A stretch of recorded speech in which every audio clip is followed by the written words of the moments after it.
Welcome to Professional Quotient, or PQ. These are conversations that build equity. I'm your host, Jason Winningham, and today we have a very special guest, Fanny Dunagan. Hi, Fanny. Hey, Jason. Excited to be here.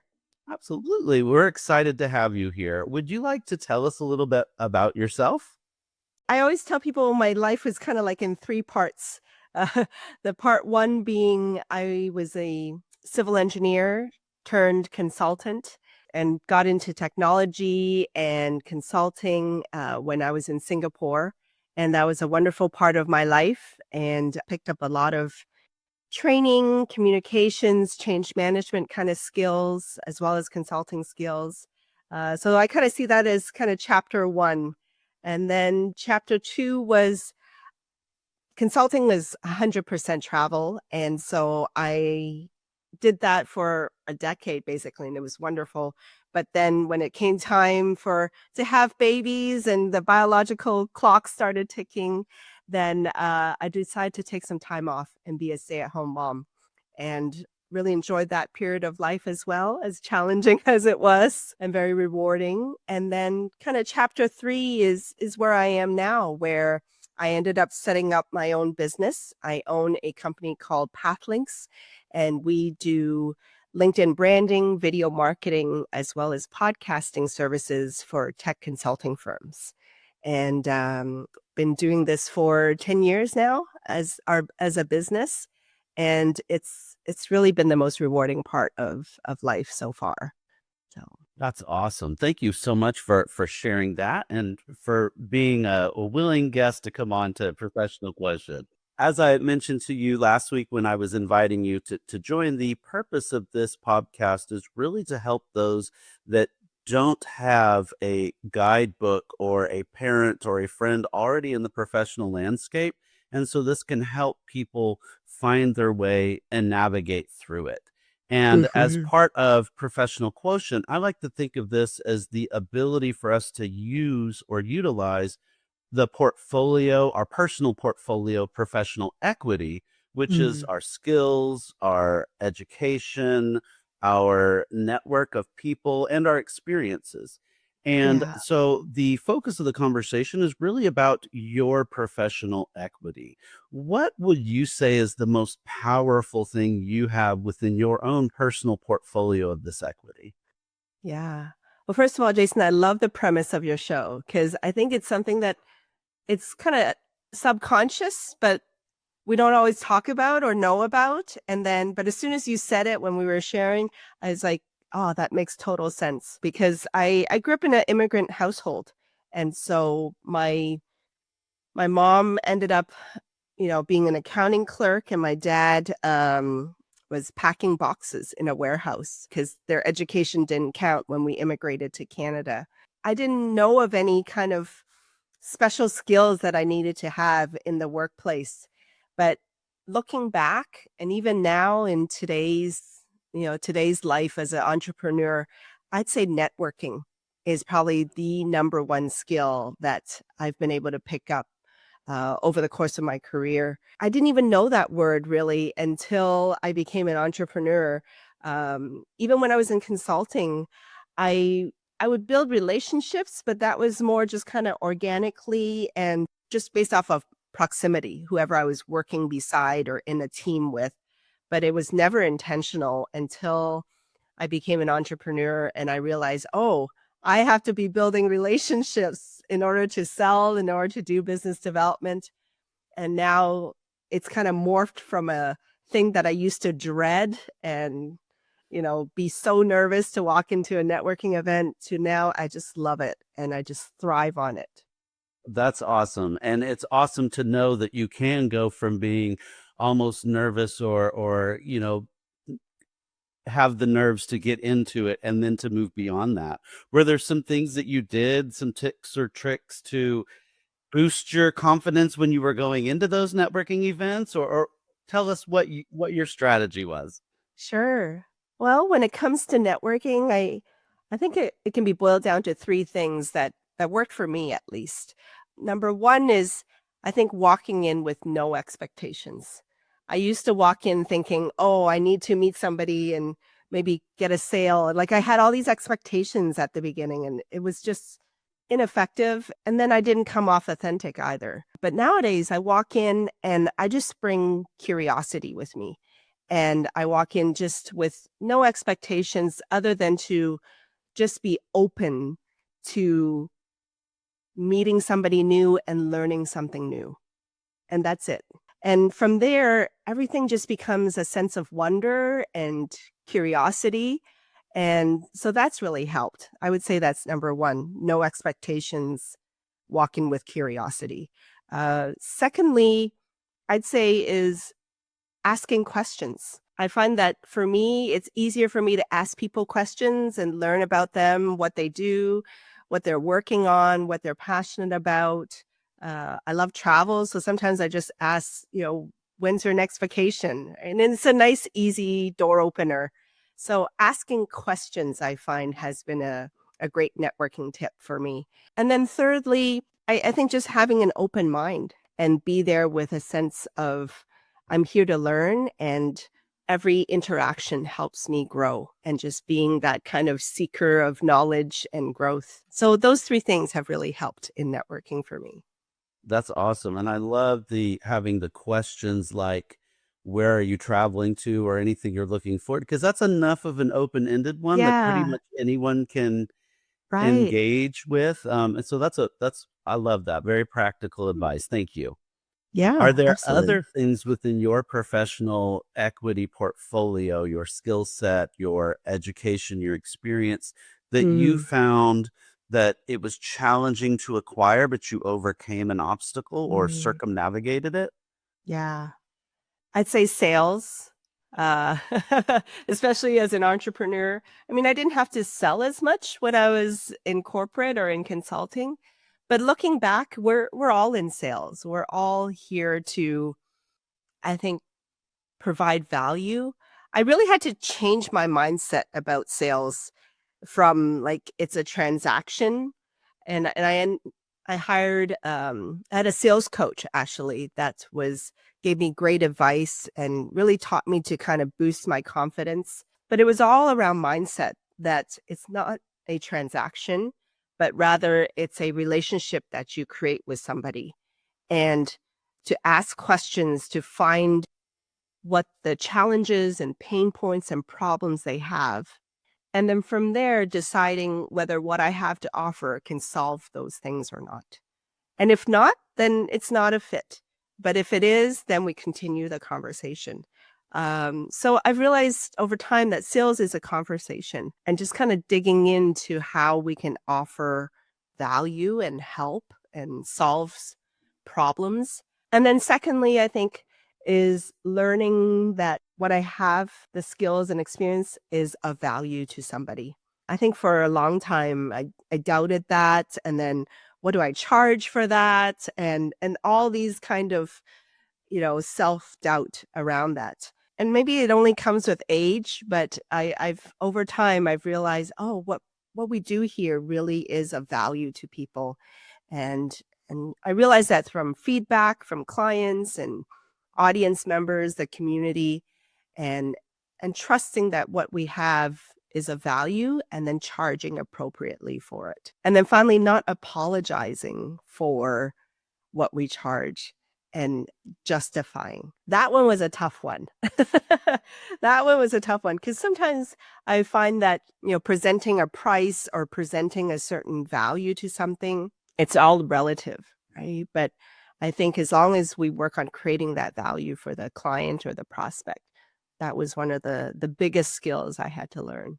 Well, I feel like if we aren't still learning on our curve, then we're doing the opposite. I mean, because we need to always be growing, and so I appreciate that. And something I heard in both of your comments about the sales and the networking is bringing a level of authenticity to it.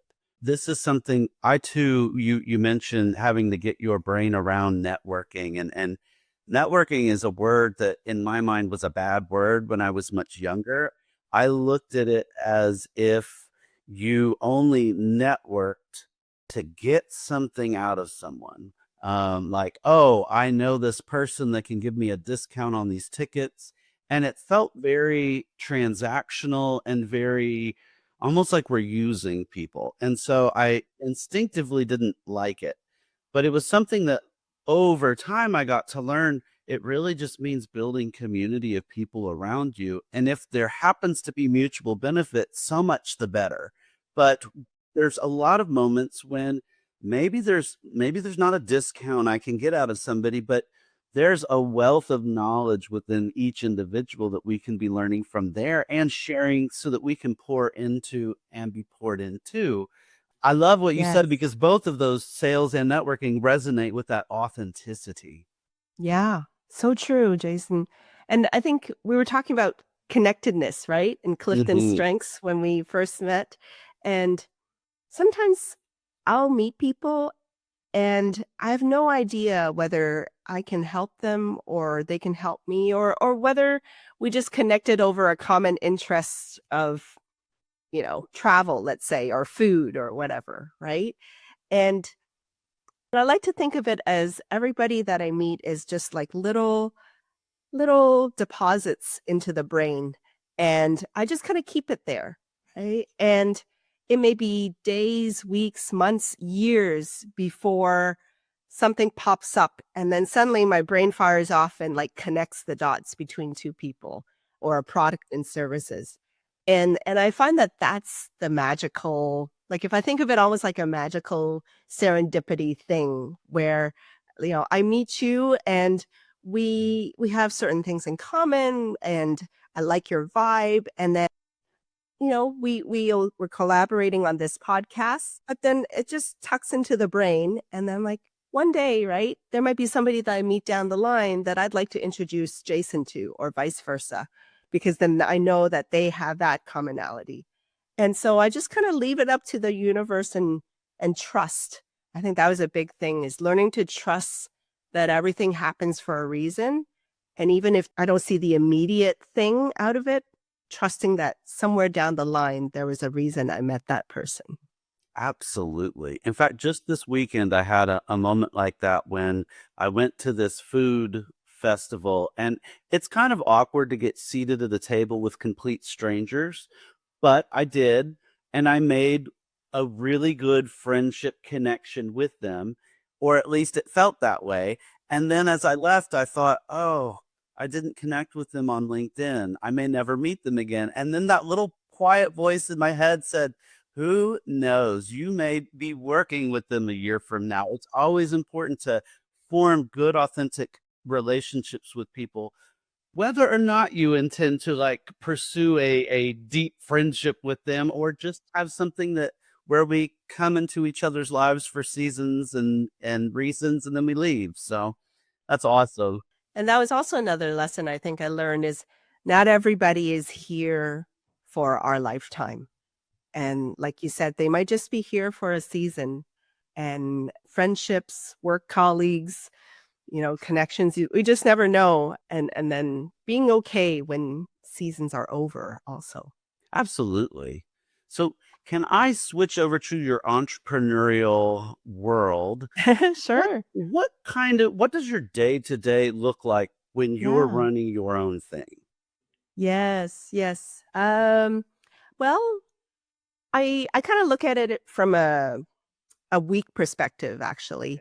So over time, I now have an executive assistant, and I meet with her every morning around 8:45, actually, because Uh-huh. I try to do a bit of yoga and grab my coffee and bone broth before that, and I meet with her for 45 minutes to an hour, and we just kind of touch base about the day, the calendar, the inbox, and then to dos.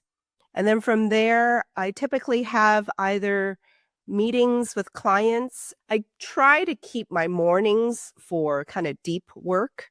So typically thinking kind of work where I might have to work out the run of show for a podcast or a live show that I'm working on with a client. Or I have to sit down and work through a presentation slides because I'm giving a training for a client, or going through podcast episodes and picking out good clips to repurpose. So all of that I try to do in the mornings. And then afternoons is the bulk of meetings. Mondays, I try to catch up with my team. Tuesdays and Wednesdays, I try to have meetings with clients and new prospects. And then Thursdays, I try to keep that like a no meeting day.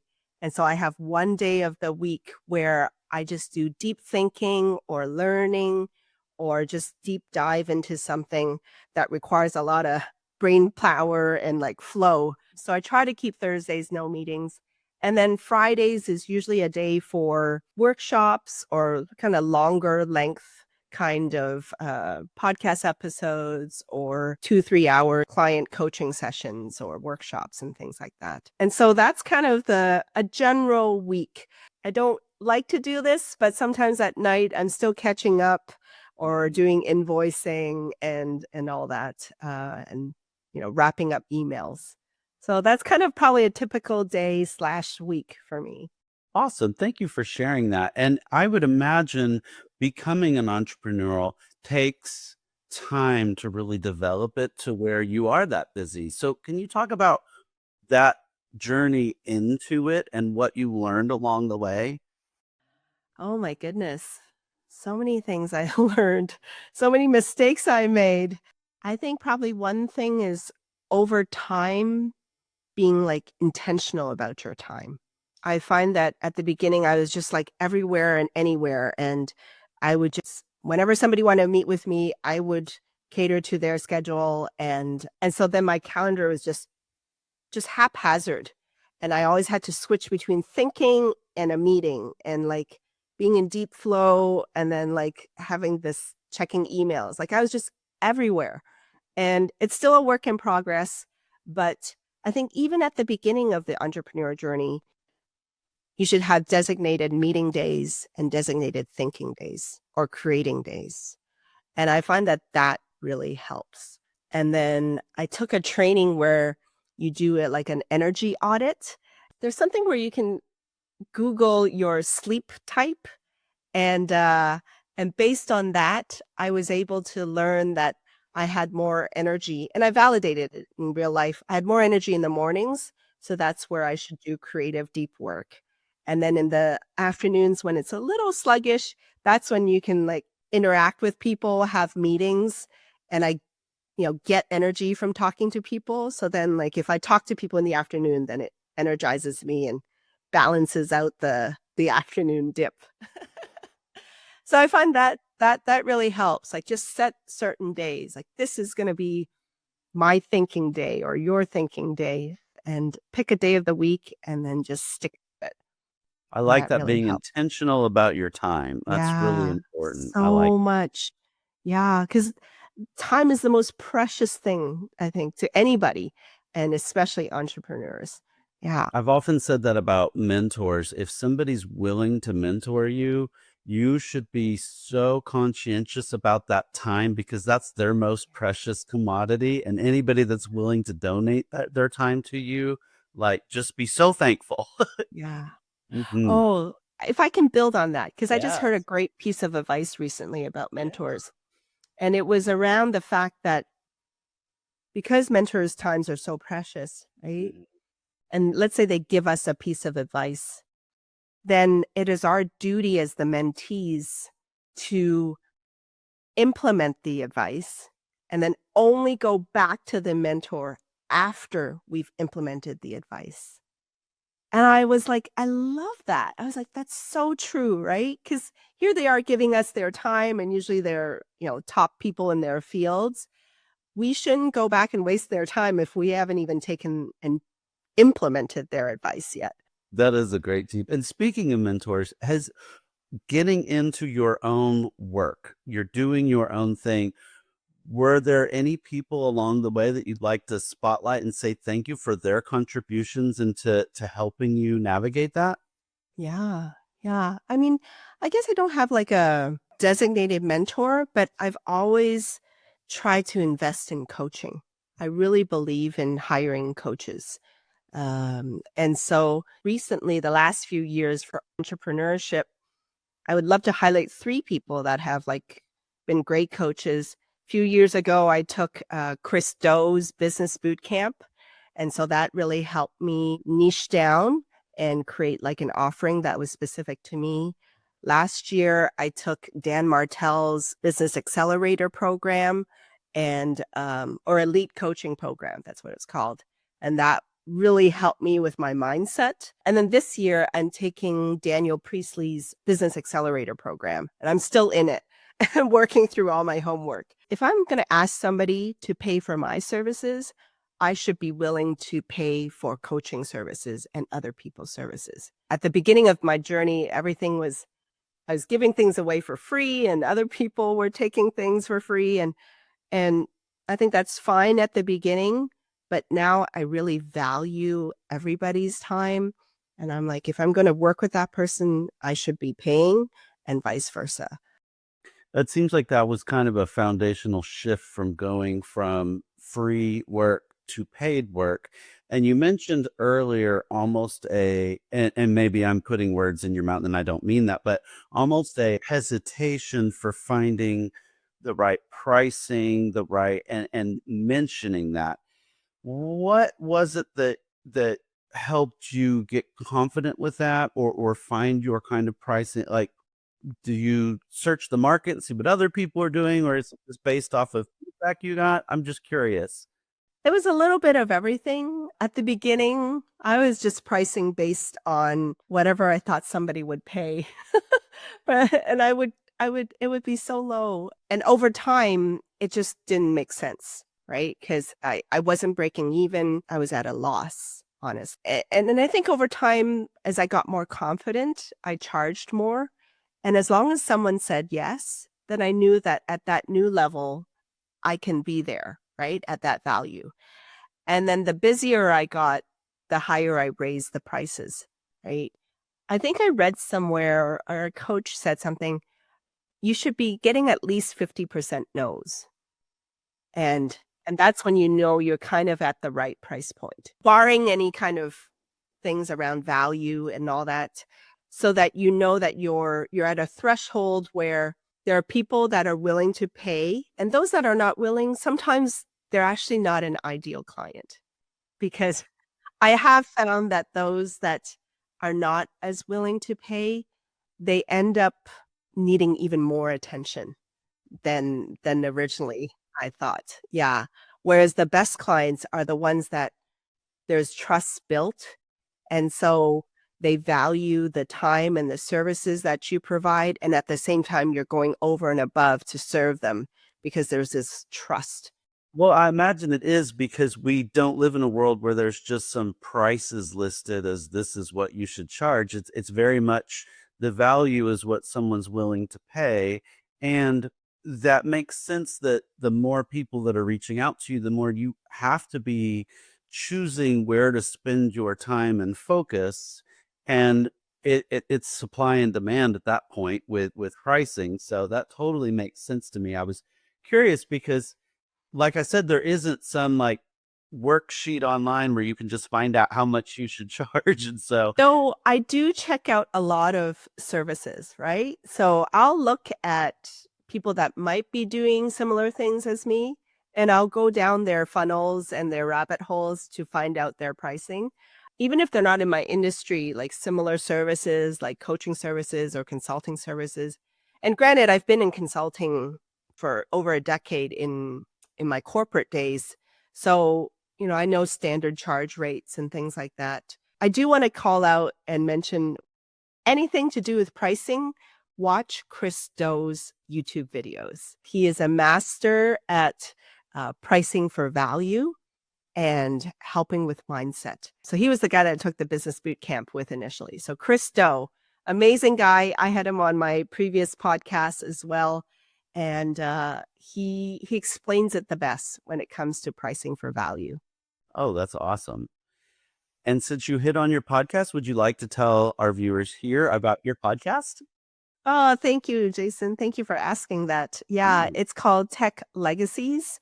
And it's kind of my passion project where I highlight tech executives, CIOs, CTOs, chief information security officers, as well as leaders of tech consulting firms, that have been pivotal in this business for us and kind of have them share their career advice and the journeys they've been on, the challenges they had, and then have them share their advice. Some of them share advice around networking, around finding mentors, around building teams, around leadership.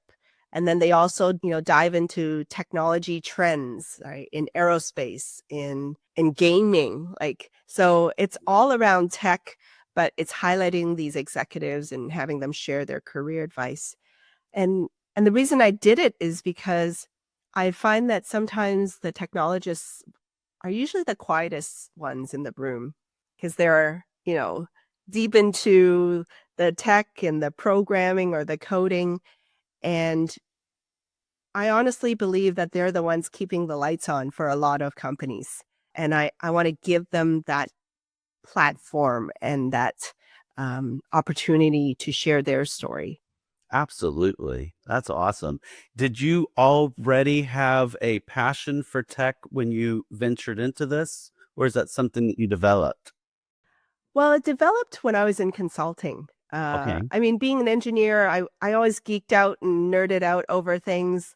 And then when I got into technology, probably 3 years after graduation, I entered a world of SAP software, which is a big, big ERP enterprise resource planning software. And that's my very first project was on Singapore Airlines. And we helped a lot of other consultants put in this big SAP software for Singapore Airlines. And I just loved it. I love how this piece of technology can affect a whole organization, their business processes, their people, their culture. And so just over time, I just kind of continue this enjoyment of tech. And now I just love going down rabbit holes and learning about new things and technology. And I was just this morning, I was talking to my EA and we got into a topic around the jacquard loom and for textiles and how that was a piece of technology that kind of developed from manual processes of putting together rugs and clothing to, how it got digitized with kind of programming cards, basically. And I'm not explaining it properly, but I just geek out over all that kind of stuff. I love figuring out how things work. I can appreciate that. I'm a huge sci-fi geek That's and nerd, right. and I love it. Yes. So Yes. totally understand going down the rabbit holes too and finding myself just Ooh, this. consuming more and more knowledge. And sometimes it feels like this may never help me in life, but I feel like I Yeah. always end up bumping into somebody where it's like, oh, all this knowledge finally has a purpose. I can talk to you. Yeah. Well, sorry, just to go off on a tangent with Star Trek, right? Because I had a Tech Legacies guest that was former VP of Hasbro. So I got into a whole toy world and the tech behind that. And I think it's on History Channel or Netflix around the toys that built America and the phasers and all the stuff that they used in the movies and how they tried to reproduce it for mass consumption. And it's a whole other wonderful story if you ever want to dive down that rabbit hole, Jason. Absolutely. Absolutely. Well, I know that our time is coming to a close here soon, so I want to ask you, what advice would you give to somebody who would like to be an entrepreneur like you? They're looking at Fanny and saying, I too would like to be this Oprah of the tech world or whatever industry they want. What advice would you give to get them started? Or think of yourself at the beginning of your career. What advice would you give that? I think entrepreneurship is going to be the most challenging thing and the most rewarding thing you'll ever do, all at the same time, all in one day. You can have the highest of highs and lowest of lows when it comes to entrepreneurship, all in one day. But I think it's for those people that love challenges, right? And that love to find things to solve. Even if you're a coach, it's about solving that problem that somebody might have around mindset. If it's a product, it's about finding the problem they're having with some kind of everyday life activity and then trying to solve that, right? So I think for people that love solving challenges in whatever form it looks like, and you want to get to like the nth degree of something, then that would be somebody that might have the propensity for entrepreneurship, and also somebody that enjoys wearing many hats and really values freedom. When it comes to many hats, especially at the beginning, you have to sell, you have to deliver, you have to build, you have to market. Like you have to have all these different skills and be willing to wear many different hats. So you got to ask yourself, is that you? And then also being okay with like discomfort, like not knowing and always having to go out there and find the answers. So I think a big part of it is not the knowledge and the expertise. Those will come. We get that from education, from taking a course, all that. It's asking yourselves whether you have those kind of personality traits of loving challenges, loving wearing multiple hats, and loving to solve problems. I like that. I like that. Well, also before we go, is there anything that you'd like to share with us that I've neglected to ask you? um, Well, I'll speak to something that I'm very passionate about, and I think every entrepreneur should have is a personal brand. I think every founder of companies, every CEO of a company should be building their personal brand. At the end of the day, people trust people, not necessarily logos and corporate entities. And we live in a busy digital world where we're always on our phones, right? And I think every leader, every individual should be putting content out there to share their expertise and to let the world see them. Even if you're an introvert, I know tons of content creators that are introverts, right? Because at the end of the day, you're not talking to a person, you're talking to a camera, right? And so building your personal brand will really set you up for success. Even when you're in high school or college, even if you don't know what you're going to do or sell, right? But you're putting out content that speaks to your passions or your values. And once you build that community, you can sell anything or or be of service to anybody. Right? Even if you're setting up a nonprofit, if you built a community around you know, your passion for helping underprivileged children, let's say, then when it comes time to join a nonprofit or when it comes time to find volunteers or when it comes time to ask for donors, you have this community that you've built around your personal brand.